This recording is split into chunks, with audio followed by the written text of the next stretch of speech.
If somebody admitted something to you and then they turned around and said that they didn't admit it, but you had video documentation to prove it, wouldn't that make them a liar? Well, Reggie the Rat Wright Jr. can't accept the fact that Tupac Shakur fired him. Now, he's trying to say that it didn't happen. That makes him a liar, untrustworthy, and uncredible. Let's get into some of this straight game. Life is like the cards. It's not what you dealt, but how you play it.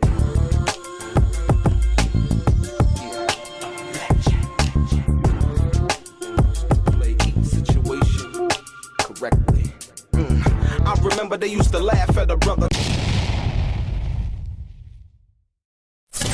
Welcome back, guys. Welcome back. It's your boy DELRAY, Richardson, platinum artist, platinum songwriter, Straight Game TV. Thank you for tuning in. I appreciate your time. Thank you for tuning in once again.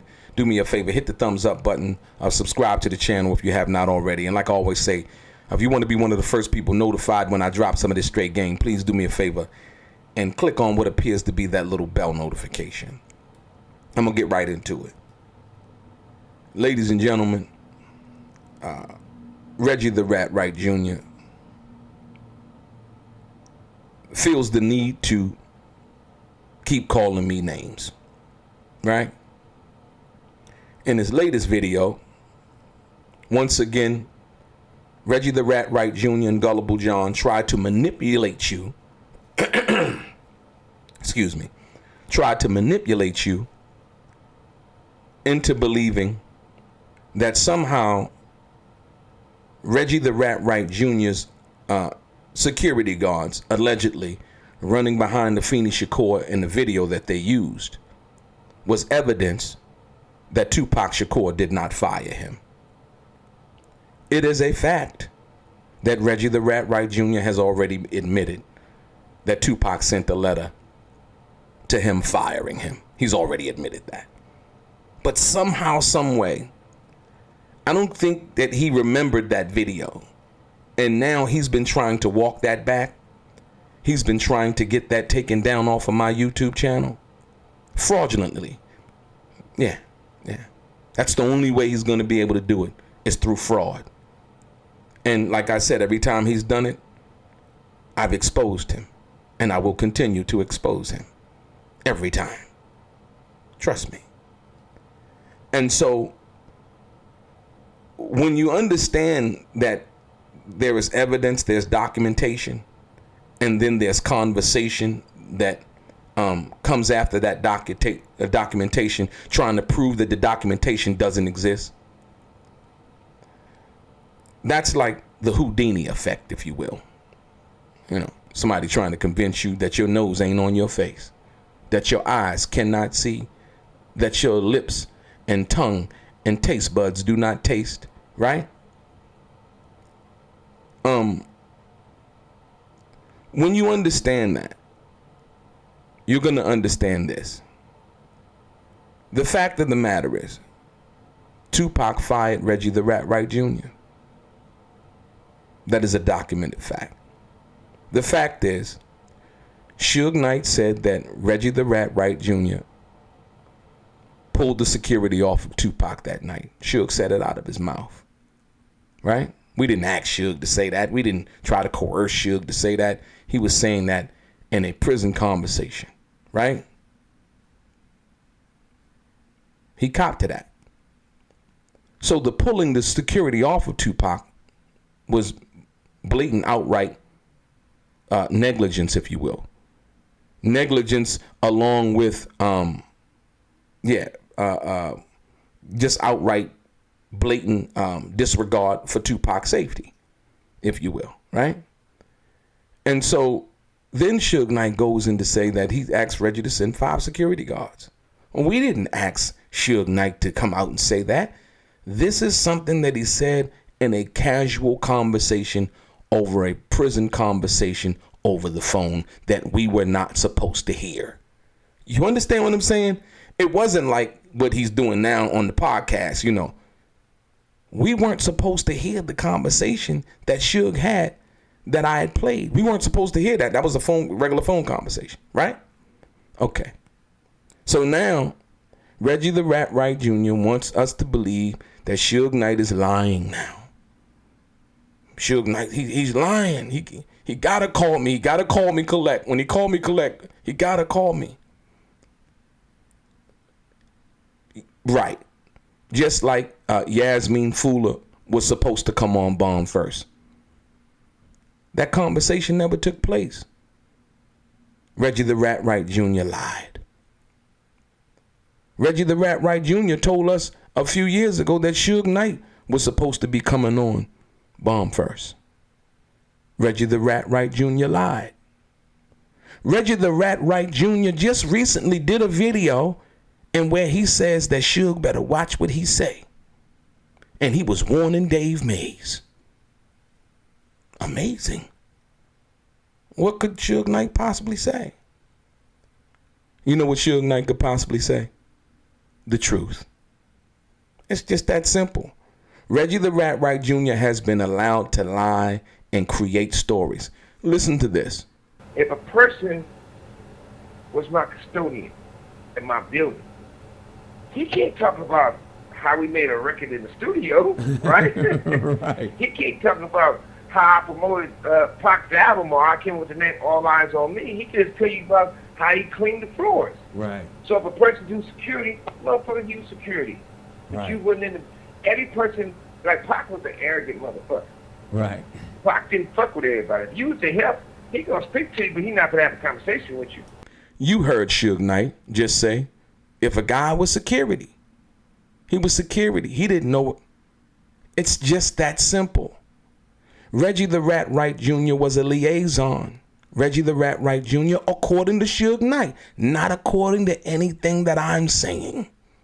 You gotta understand. See, because I think people get confused. No, I'm not saying nothing. I'm gonna show you the paperwork. Here's a copy of the affidavit, a snippet of the affidavit. When Suge Knight was asked who was left to run Death Row when he was locked up. It was Michelle A. And Suge Knight was under oath. You can tell me whatever else you want to tell me. Oh, it was this. Oh, it was that. You know, once again, this is the guy who ran Death Row saying who he left in charge. Not who I think he left in charge. Not who appeared to be who left, the person that was left in charge. But this is Suge Knight saying in an affidavit who he left in charge. Right?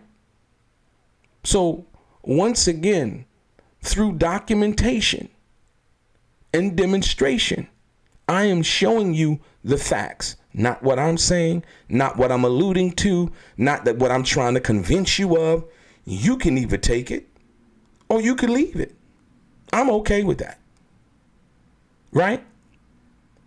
Like I said before, Reggie the Rat Wright Jr. has been trying to say he was not fired. He's already admitted to that. He's already admitted to that. He just tried to change the dates and when the letter came. So he didn't want you to know it was so close to when after he was fired, Tupac had got shot. Excuse me. And so with that being said, you got to understand all of this trying to convince the world, you know, through this video that they put up with, you know, two security guards running behind a Feeney at the hospital. His alleged security guards, I don't know. You know, like I said, I don't know. Once again, the fact of the matter is, Reggie the Rat Wright Jr. was hired by Death Row. His security was supposed to be at the hospital, I would hope, you know, after a certain amount of time. But like I said, for the foreseeable, from what Frank Alexander said, from what Michael Moore said, from what Suge Knight said, from what Gobi has said, from what other people have said, right? And another thing, I did the interview with Tupac's father. Tupac's father did not say security. He said two Suge Knight guys would come up every time he came out of the room. Two Suge Knight guys would come up to him and ask him, you know, did he wake up? Did he say anything? Right? That's what he said. He didn't say security. He didn't say none of that. You know what I mean? Now he's trying to Mr. Garland is a deadbeat and all of these other little derogatory terms. Mr. Garland ain't never said nothing about Reggie Wright until Reggie Wright said something about him. He ain't said nothing about that man. That man's 70-something years old, man. This guy has no chill at all.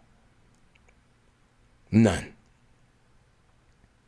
But there's a video, and I want to show you this. The reason why I want to show you this is because this is very important about a person's character and who they are.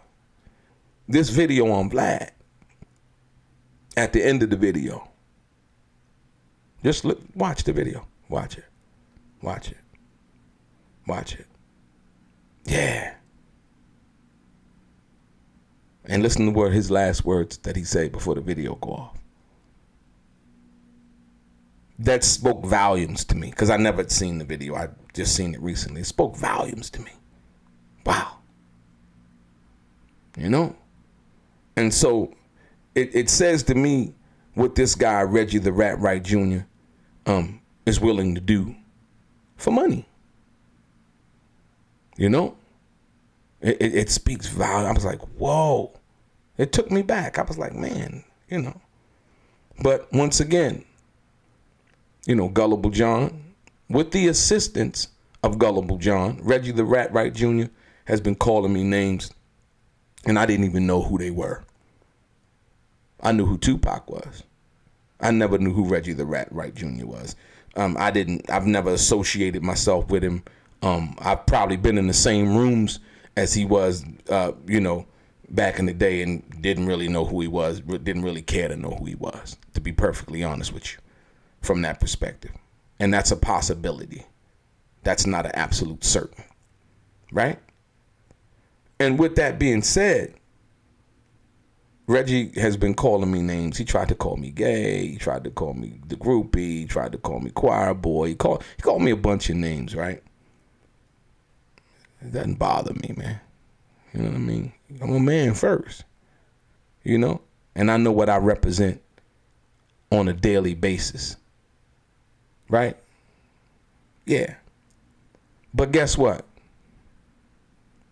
It's not going to work. It's not going to work. It hasn't worked, and it's not going to work. When I start calling him Reggie the Rat Wright Jr., based on facts, based on the fact that he went on a podcast and admitted to being an informant, and the only time that he can be an informant or be considered an informant is when he talked to the FBI agents. He didn't even remember talking to some of the FBI agents. The guy, Phil Carson, like I say, he didn't remember talking to him. That's why I call him Reggie the Rat Wright Jr. Because he called himself Reggie the Rat Wright Jr. Get it? You see, I'm very thoroughly researched. Everything that I say, I can back it up with facts, with proof, with evidence. Not conjecture, not innuendo, not speculation, not hearsay, but hardcore factual evidence. Right? So that's what I've been doing since I've been on YouTube. That's why people come over to my channel, and I appreciate you guys for coming over here. I'm not trying to convince you of nothing. At the end of the day, the evidence speaks for itself. And so, like I told you before, you don't need to try to convince anybody of anything that you know is the truth. But Reggie the Rat Wright Jr. can't accept the responsibility and the fact that he failed Tupac. He failed Suge. He didn't do his job. He was mad. He pulled the security off of Tupac. And then tried to blame it on Frank Alexander when Frank was the person that pulled Tupac off of Orlando at the fight at the MGM. You can see that's on video. But all of a sudden now he wants to tell us that he had to take the responsibility for Frank. Do y'all see anything wrong with that? Why was Frank the only one there? See, this is the part that you know, he can't answer. Why was Frank the only one on Tupac that night? Not all of these other, if I woulda, coulda, shoulda sent somebody. You know, that's Monday morning quarterback, and we talking about what actually was. We're talking about the facts. There's video of Frank running behind Tupac at the MGM Grand. We see it. Look at it very closely. Right? But once again, here comes the deflection. Gullible John says, you know, and I think this is wrong. What? You supposed to be the interviewer. You ain't even supposed to have no opinion. You supposed to be totally unbiased.